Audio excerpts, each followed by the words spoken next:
Assalamualaikum warahmatullahi wabarakatuh. Nama saya Pramaseta Widiawardana. Saya akan menjelaskan tentang pengakuan dalam hukum internasional. Nah, sebelum kita menjelaskan lebih lanjut apa itu pengakuan dalam hukum internasional, saya akan menjelaskan sedikit tentang negara. Negara apa sih? Negara merupakan suatu organisasi atau kumpulan seseorang yang memiliki tujuan bersama dan diatur dalam sistem hukum. Nah, unsur-unsur dari adanya negara menurut Konvensi Montevideo tahun 1933 yaitu yang pertama, harus adanya penduduk yang tetap, memiliki wilayah yang pasti, adanya pemerintahan di dalamnya atau sistem hukum, dan yang terakhir adalah kedaulatan atau pengakuan dari negara lain. Setelah kita mengetahui apa itu negara, saya akan menjelaskan mengenai pengakuan. Pengakuan itu merupakan perbuatan bebas suatu negara atau beberapa negara yang membenarkan terbentuknya suatu organisasi kekuasaan dan menerima organisasi itu dalam anggota masyarakat internasional. Nah, pengakuan ini dapat diberikan kepada negara, pemerintah negara, kesatuan yang bukan negara. Sekarang kita masuk ke dalam fungsi dari pengakuan. Nah, fungsi adanya pengakuan ini ada dua teori. Yang pertama, teori konstitutif, yaitu pengakuan menciptakan sebuah negara. Karena sudah diakui, maka negara itu sudah resmi adanya. Jadi, udah dianggap sama negara lain. Nah, yang kedua itu teori deklarator, yaitu pengakuan tidak menciptakan negara. Kenapa ia bisa menyatakan seperti itu? Karena negara telah ada sebelum adanya pengakuan. Contohnya itu adalah Indonesia.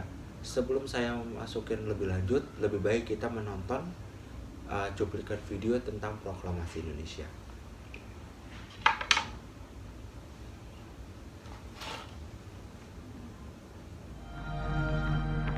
Kami, bangsa Indonesia, dengan ini menyatakan kemerdekaan Indonesia.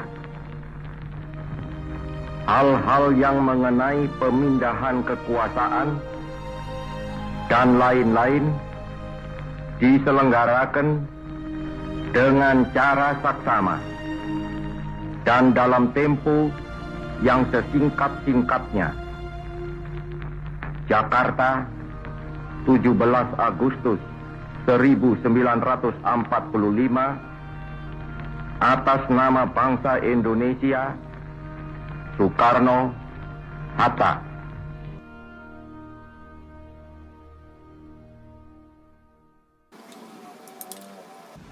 Kalian sudah menonton kan videonya? Nah, di situ kita sudah bisa melihat bahwa Indonesia merdeka diproklamasikan pada tanggal 17 Agustus 1945. Tapi Indonesia baru diakui negara lain pada tanggal 18 Agustus 1945, sehari setelah diadakannya proklamasi. Macam-macam pengakuan. Pengakuan ada dua macam. Yang pertama adalah pengakuan secara de facto. Pengakuan de facto diberikan kepada pihak yang diakui hanya berdasarkan pada fakta dan kenyataannya saja, tanpa mempersoalkan keabsahan secara yuridis dari pihak yang diakui. Dan yang kedua adalah pengakuan de jure. Pengakuan de jure baru dapat diberikan apabila menurut pendapat dari pihak yang hendak memberikan pengakuan, pihak yang akan diakui secara de jure tersebut telah memenuhi kualifikasi sebagai berikut. Pertama, telah menguasai secara efektif, baik secara formal maupun secara substansional, wilayah dan rakyat yang berada di bawah kekuasaannya. Yang kedua adalah rakyatnya itu sendiri sebagian besar atau seluruhnya telah memberikan dukungan sepenuhnya. Jadi semua rakyatnya sudah mendukung negara tersebut harus diresmikan atau dideklarasikan. Yang ketiga adalah adanya kesediaan pihak yang diakui secara de jure untuk menghormati kaidah hukum internasional. Jadi sebuah negara yang diakui secara de jure harus menghormati kaidah hukum internasional atau bergabung contohnya ke dalam PBB, Persatuan Bangsa-Bangsa. Kali ini saya akan membahas bentuk-bentuk pengakuan. Nah, bentuk pengakuan itu terdapat 5. Yang pertama adalah pengakuan terhadap negara baru atau recognition of a new state. Yang kedua ada pengakuan terhadap pemerintah baru. Yang ketiga ada pengakuan terhadap kaum pemberontak. Yang keempat adalah pengakuan terhadap suatu bangsa. Yang kelima adalah pengakuan atas hak-hak teritorial baru.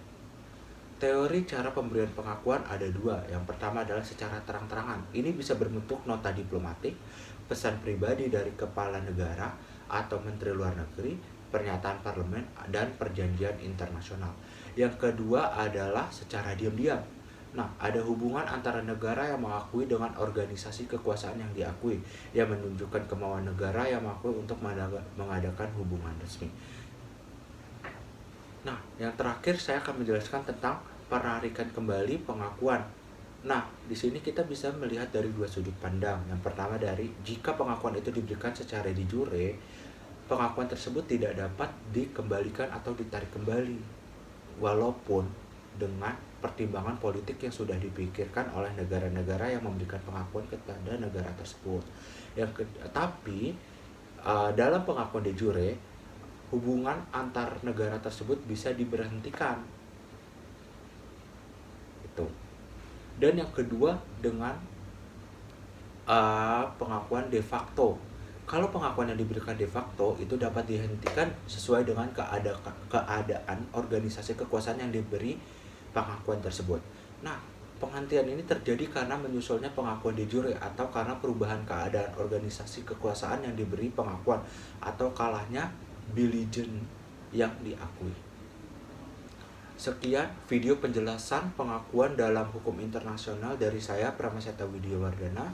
Semoga video ini dapat bermanfaat untuk orang lain dan mendapatkan nilai yang baik dalam ujian tengah semester ini. Terima kasih.